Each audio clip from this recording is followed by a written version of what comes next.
Assalamu alaikum wa rahmatullahi wa barakatuh. Ashhadu an la ilaha illallah wahdahu la sharika lah wa ashhadu anna Muhammadan abduhu wa rasuluh. Amma ba'du fa'auzu billahi minash shaitanir rajim. Bismillahir rahmanir rahim. Alhamdulillahi Rabbil Alameen Ar-Rahmanir Rahim Maliki Yawmiddin Iyyaka na'budu wa iyyaka nasta'in Ihdina as-siratal mustaqim siratal ladhina an'amta alayhim ghayril maghdubi alayhim waladdallin. Ameen. My dear Khudam brothers, I hope you're having a wonderful Ramadan. In today's dars, or in today's speech, I would like to talk about a specific verse of the Holy Quran, which is وَإِذَا النُّفُوسُ زُوِّجَتْ, and it means that when people will be gathered together, when people will be congregated together. Now, this is a prophecy which is from the Holy Quran, and 1400 years ago the Holy Prophet ﷺ received it from Allah the Almighty, and this was to be fulfilled in the time of the promised Messiah ﷺ. And we can see that today that through MTA International, through MTA International TV channel, through MTA YouTube channel, through MTA may it be on any platform, it's reaching the corners of the earth, and that the members of the community, the members of the promised Messiah ﷺ worldwide have been brought closer together. And this clearly shows that through MTA International this prophecy has been fulfilled. In this regard, the promised Messiah also received a divine revelation from Allah the Almighty, and every child in our community, they know it, and it is that I shall cause that message to reach the corners of the earth. And on September the 1st, 2017, Hazrat Khalifatul Masih al-Khamis Ayyadahullah Ta'ala bin Nasr Aziz, he actually spoke about this topic in one of his Friday sermons, and I would like to read that out to you. And Huzur says, and I quote, "It is through His grace that Allah the Almighty has united the Ahmadis around the world through MTA, and made us so well aware and well informed that now there is no need to wait for the magazines and newspapers of the community to be published in order to hear about the tours of the Khalifa, as well as about other Jamaat events. Rather, every news reaches instantly, and every event is watched as it unfolds. In fact, sometimes the listeners instantly send their views and express their sentiments regarding the proceedings of Jalsa Salana and other live events. One expresses gratitude towards Allah the Almighty and praises Him for having granted this huge blessing through which this huge blessing of MTA, through which He has united the community of the promised Messiah ﷺ. Now, we can see that through MTA International, the message of the promised Messiah ﷺ is reaching the corners of the earth, and that's been fulfilled.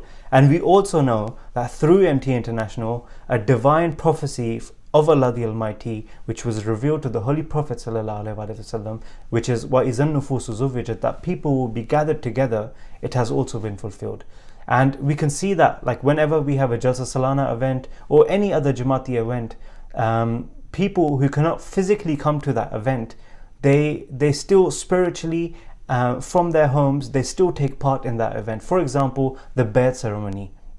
Now, when the Bayat ceremony happens from Hadiqat al-Mahdi every year, it is not only those people who are present there who take part and who make that promise with Allah the Almighty again, but it is Ahmadis all over the world, and there are millions and millions of Ahmadis that take part in that initiation, and they take part in the Bayat ceremony. And this is how people of the promised Messiah ﷺ's community have been brought closer together. Now, let's go a bit further into history. Like, for example, in the life of the promised Messiah ﷺ, he actually had a dream, and in this dream the promised Messiah ﷺ saw that he was floating in the air, and he says that it is as if there is a big ditch, like a large circle, which is extended from here to the house of Nawab Muhammad Ali Khan Sahib. And he says that I'm floating from here to there and then back. And Sayyid Muhammad Ahsan Sahib was standing at the edge of the ditch. I said to him that Hazrat Isa used to walk on water and I can float in the air. Hamid Ali is with me, and we have circled this ditch several times and have not moved our hands or feet and are floating around with ease. And this dream of the promised Messiah is actually mentioned in Al-Badr, December 12th, 1902. And Hazrat Khalifah Masih Sani, has a Muslim oath, may Allah be pleased with him, may Allah be pleased with him, he interpreted this dream by saying that, and I quote, "The Bible talks about Jesus والسلام, walking on water, which in reality was just a dream. This suggested to rule over water and to have power over naval forces. Christians at that time, however, did not understand this message. They turned his dream into a real event and added other exaggerations to it for no reason. The dream of the promised Messiah ﷺ, however, points towards aerial power and the importance of airplanes." Now, if you tell this dream to somebody in this day and age, it would immediately make sense that this big circular ditch is actually inclining towards a satellite dish, and the promised Messiah ﷺ having to be able to float in the air from here to there without having to make any effort or any movement clearly shows that there are satellite signals that are going from here to there, and through those satellite signals today the message of the promised Messiah, the books of the promised Messiah, the teachings of the promised Messiah, and even the picture of the promised Messiah ﷺ are traveling from one end to the other. And again, this is happening through MTA International and through all these platforms that MTA International is now reaching the corners of the earth. Now, one question may come to your mind, which is that, okay, if this prophecy was supposed to be fulfilled in the time of the Messiah, then why didn't anything happen in the time of the Messiah? Why is it happening today? Now, first of all, you need to understand that the promised Messiah ﷺ actually used he actively and significantly used every resource which was available to him at that time. And we see that there is an incident from the life of the promised Messiah ﷺ, where the promised Messiah ﷺ found out that Hazrat Nawab Muhammad Ali Khan Sahib, he owned a recording device or a phonograph. And when he found out, he actually instructed Nawab Muhammad Ali Khan Sahib to bring that to Qadian. And when Nawab Muhammad Ali Khan Sahib brought it to Qadian, they actually organized a recording ceremony, especially just to record some tilawat and some of the things. For example, this incident, it took place on 20th of November 1901 in the life of the promised Messiah ﷺ, and a special recording ceremony took place, and the promised Messiah ﷺ even wrote a special poem for this occasion. And everyone must know this poem. It's Awaaz aa rahi hai phonograph se, that this voice is coming from the phonograph. And this poem was especially written for this occasion. And it is said that Hazrat Maulvi Abdul Kareem Sialkoti Sahib Raziyallahu anhu, may Allah be pleased with him, he recorded the recitation of the Holy Quran, and then immediately after a Persian poem was recorded, which was in the praise of the Holy Prophet Sallallahu Alaihi Wasallam. And again, this poem was also written by the promised Messiah ﷺ. And then immediately after, there was a brief commentary or a short commentary which was presented by Hazrat Hakim Maulvi Nuruddin Sahib, who later became the first Khalifa to the promised Messiah ﷺ. And he did the tafsir or the commentary of Surah Al-Asr. Now, however, due to Allah's decision or due to Allah Mia's plan, this recording was not preserved. But that doesn't mean anything.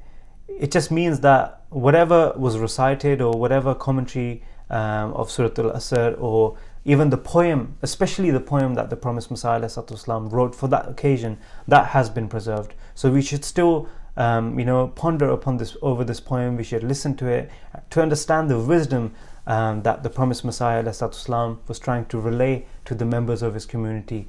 As a summary, the promised Messiah was just saying in this poem that the members of the community should remember Allah the Almighty even in the time of ease and even in the time of luxury. So we should never ever forget Allah Almighty's blessings that He has bestowed upon us, and we should never take them for granted. And this story, or this incident, is actually mentioned in Ashab Ahmad, volume 2, page 474 and to 476. Now let's go a bit more further. I want to tell you a small incident of a young child who was around the age of 9 or 10, and he was in Masjid Aqsa in Qadian, and his father on that day was delivering the Friday sermon. But the words of his father may not have made too much sense to him at that moment, or at that time, but he was just astonished and mesmerized by the fact that his father was speaking into a device, and that device was spreading his father's voice not only in the mosque but even outside of the mosque, and to some close by places. And almost a century has passed since this incident, or this story happened, and no one would have ever thought that the same young boy would one day have the honor of actually announcing the opening of MTA International. And that day, and nobody would have imagined that the same young child would have had the honor after many, many years to announce to the world the fulfillment of the predictions that his father was making that day in his Friday sermon. And this story is of Hazrat Khalifatul Masih Rabi, and obviously his father, Hazrat Muslim Maud, was delivering that speech that day. And this was the first time that a loudspeaker was actually used in Qadian, and this is from the 7th of January 1938. And on this day, Hazrat Muslim Maud, in his Friday sermon, he said, and I quote, "Now that day is not far when one individual sitting in a remote place will be able to deliver a sermon and guidance to the entire world. At this time, our resources do not permit us to do so. We do not have the means, and there are particular challenges in our way. However, one day all these obstacles will be removed. Looking at the manner and the speed with which Almighty Allah is enabling us to make progress, we are assured that all these difficulties will be removed in the near future by the grace and mercy of Allah the Almighty. It is quite possible that a dars of the Holy Quran is being given from Qadian, and it has been heard by people in America, in England, in Australia, in Germany, and Egypt, and Iran, and it's been listened to by people from all over the world." Now, these predictions, they also may not have made much sense to the people at that time. However, today, if you read this quote out to somebody today, he would immediately say that this is speaking of MTA.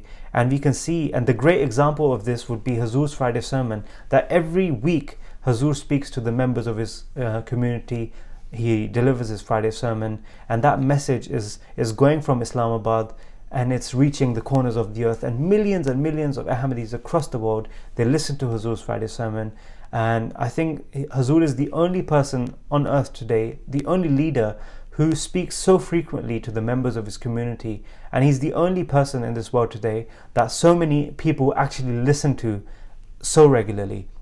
And this indeed is happening through the fulfillment of this prophecy, وَإِذَا النُّفُوسُ زُوِّجَتْ, and people have been brought closer together. In fact, people are so close to each other than ever before, and this indeed is a sign of Allah the Almighty, and MTA International is indeed the fulfillment of this prophecy. Now I just wanted to say a few small things, that sometimes it takes a lot of energy, it takes a lot of time and effort to produce programs for MTA International, and there's a huge team behind the scenes. There's people on cameras, there's producers, directors, who spend day in day out to make interesting programs, to make interesting documentaries for our brothers and sisters across the world. So I want to remind everyone that please do not take MTA for granted. Take as much benefit as you can from MTA International. Learn from it, so that one day you can also teach your future generations. Apart from that, now I want to tell you a few incidents of people who watch MTA, who have benefited from it, who are still benefiting from it. So I have some some really interesting stories of people and how they have actually come towards Ahmadiyyat just by watching MTA International. And this first incident is from the Asian continent.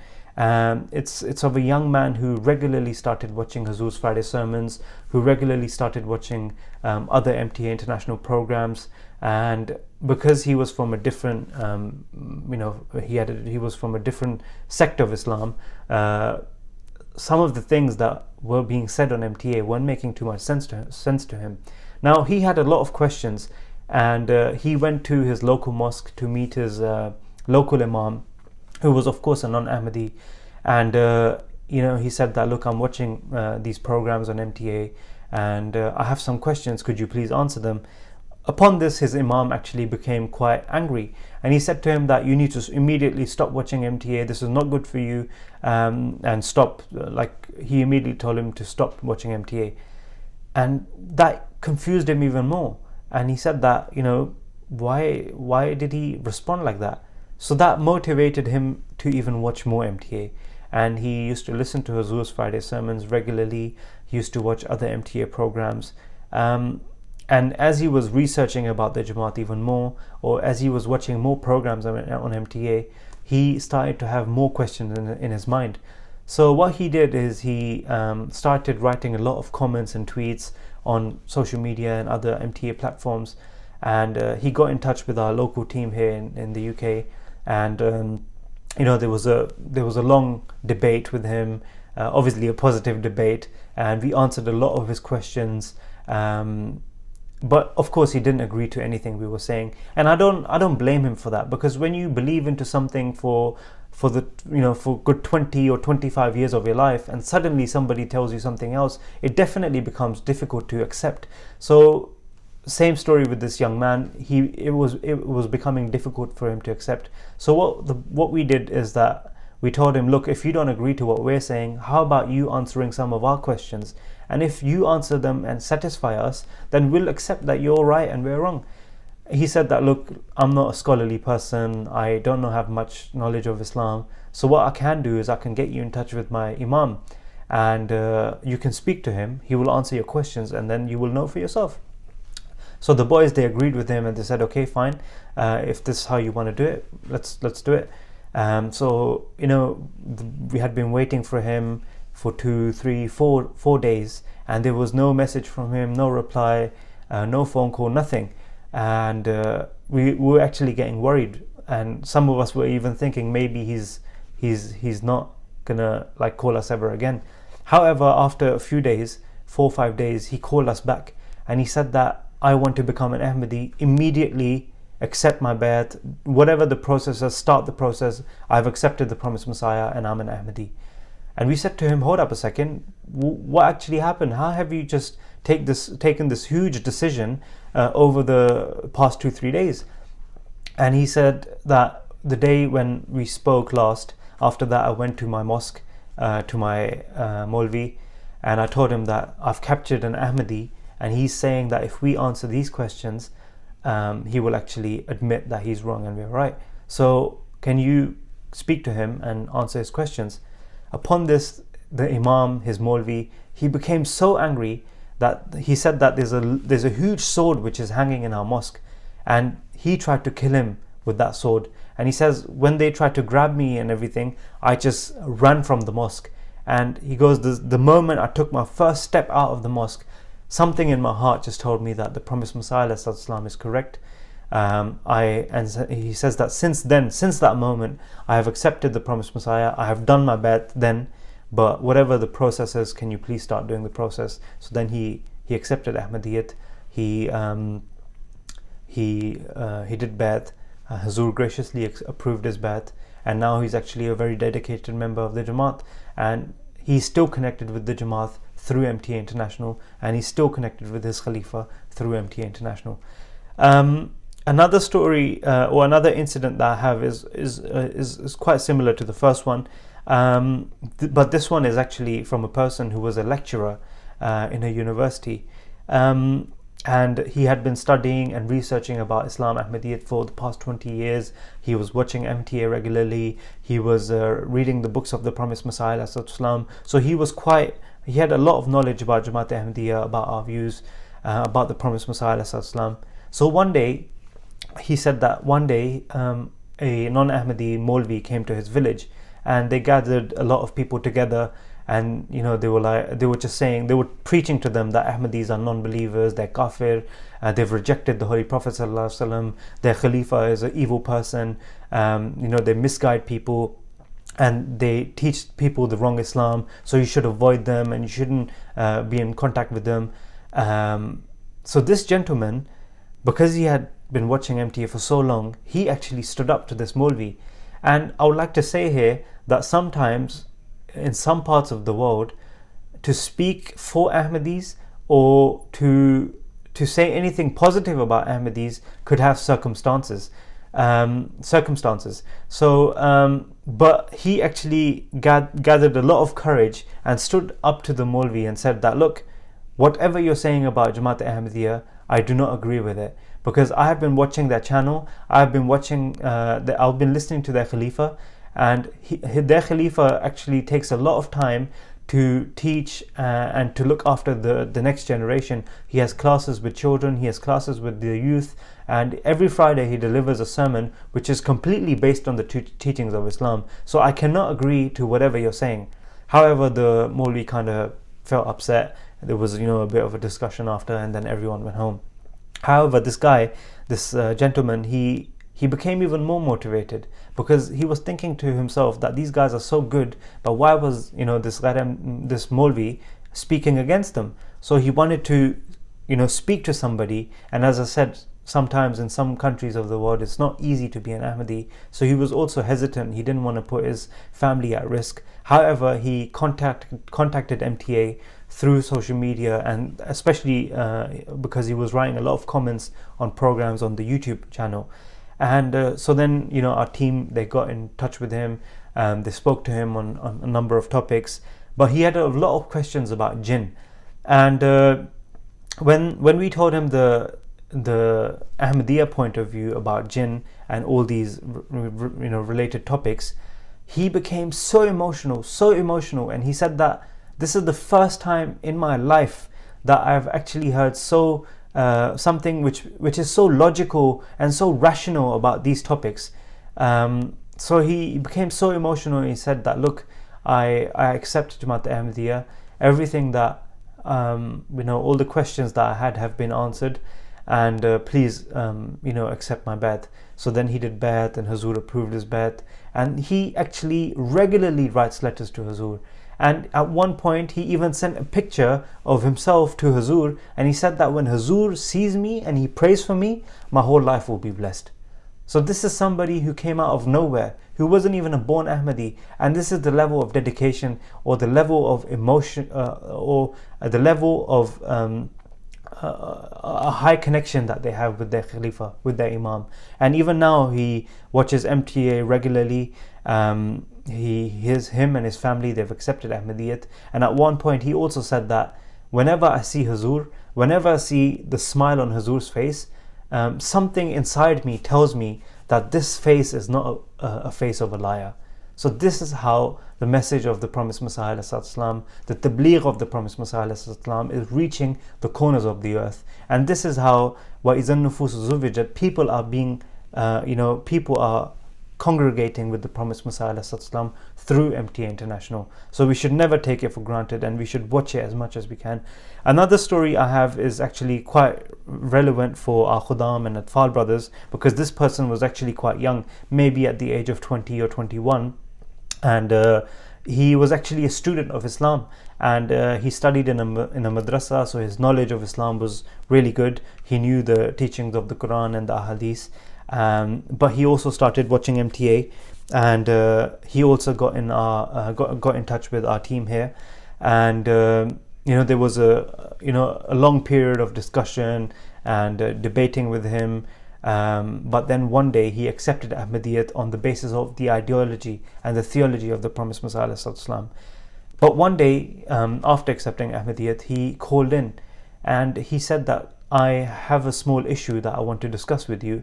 However, I'm not saying that I am scared of the problem or I'm scared of this issue. I'm not afraid of anything. I'm just telling you so that maybe you guys can guide me.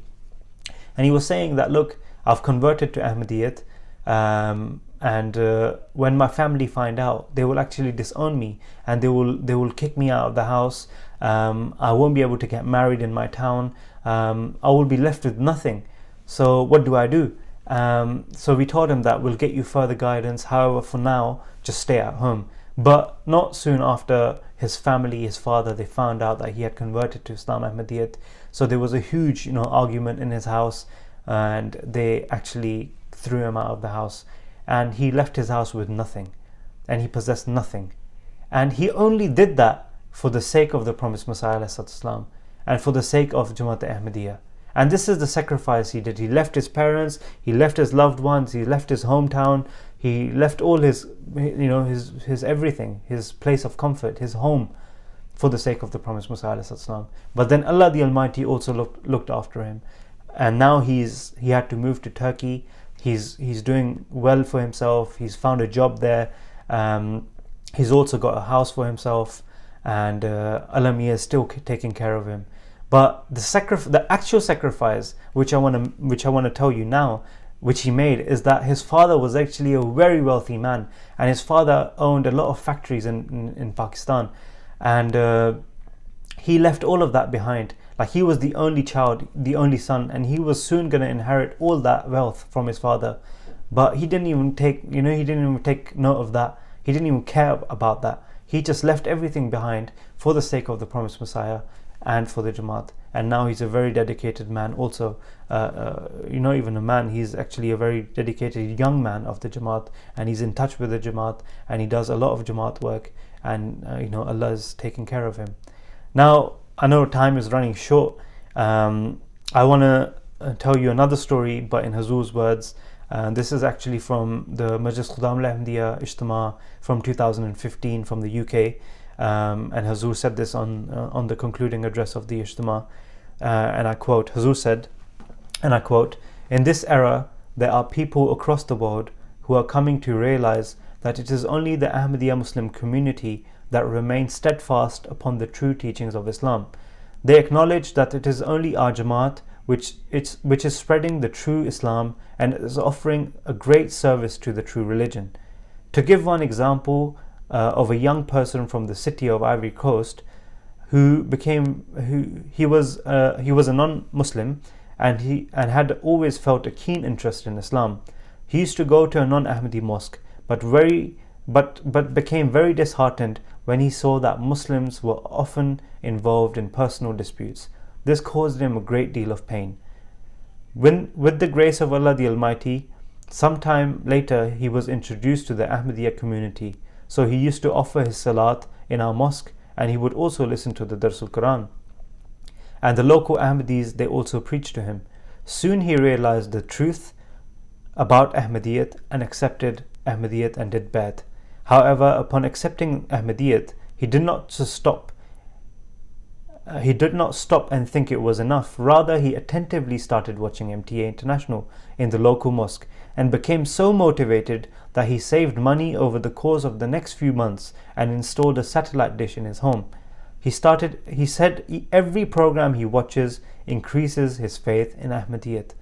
He said every program he watches increases his faith in Ahmadiyyat. Although he is a French speaker, he even watched programs that are not in French and memorized MTA's exact schedule. He says that in particular he feels great contentment and feels reassured whenever he watches My Friday Sermon and similar programs. Thus, every Ahmadi Muslim should recognize the blessings that Allah has granted us and never take them for granted. Gradually, the world has passed through various eras according to the prophecy of the Holy Prophet ﷺ, and now Islam now has entered the era of the everlasting Khilafat, and as Allah the Almighty promised. Thus every Ahmadi Muslim youth should seek to develop their bond with Khilafat and to follow the example of that young man from Ivory Coast who says he has never ever missed a sermon or program of Hazrat Khalifatul Masih. All Ahmadi youth should therefore alter their priorities and be truly grateful for the gift Allah has bestowed upon us in the shape of MTA International and become attached to it. With the grace of Allah, many excellent programs on different topics and issues are now being produced by MTA. You should watch them and learn Islam's perspective and viewpoint on different issues so that your knowledge of the religion increases, and inshallah this will be a means of increasing your bond with Islam and the Jamaat. So this is what Hazur said on the occasion of Majlis Khudam al-Ahmadiyya Ijtima of 2015 at the concluding address. Now I would like to mention another very small quote of Hazur, which Hazur mentioned in one of his sermons. And Hazur says, and I quote, "It is our belief that in today's age, MTA is that ladder upon which the true Islam can be attained." So may Allah enable us to be grateful for this huge blessing that He's blessed us with. May Allah enable us to watch MTA and learn from MTA. May Allah enable us to climb upon this ladder of MTA through which we can attain the true and peaceful teachings of Islam Ahmadiyyat. May Allah enable us to do so. Ameen, summa ameen. Wa akhiru dawana. Anil hamdulillahi rabbil alameen.